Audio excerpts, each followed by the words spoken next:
深夜脫口秀名嘴柯南歐布萊恩 Conan O'Brien 將會在2026年再登重返奧斯卡舞台。影藝學院高層在17日表示，這位深夜脫口秀主持人兼喜劇演員將會主持預定於2026年3月15日舉行的第98屆奧斯卡頒獎典禮。2025年是歐布萊恩首次主持奧斯卡。他發表聲明表示，我明年仍願意主持奧斯卡的唯一原因，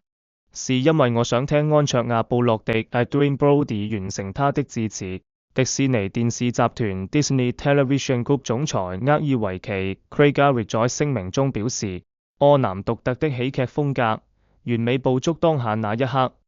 我很高興明年他能再次登台，帶來另一場難忘的演出。2026年與歐布萊恩合作的團隊將與今年相似，有卡普爾 Raj Kapoor 和木蘭 Katie Mullen 回歸擔任典禮執行製作人，羅斯 Jeff Ross 和史威尼 Mike Sweeney 擔任製作人。影藝學院執行長克雷默 Bill Kramer 和學院主席珍妮特楊 Janet Yen 在一份聯合聲明中表示，很榮幸能再次與今年直播背後的團隊再次合作。本屆奧斯卡最佳電影艾諾拉 Anora 票房相對較低，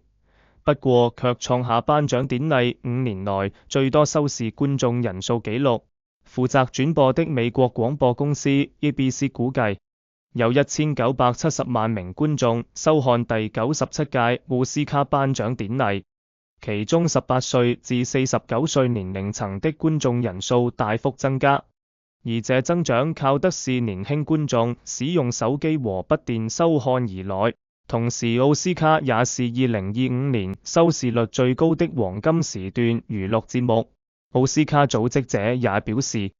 典禮在社群媒體方面也取得了成功，表現超過了格萊美獎 Grammy Awards 和超級 Super Bowl。儘管轉播作業並非一帆風順，但卻是奧斯卡首次在 Hulu 串流平台同步直播。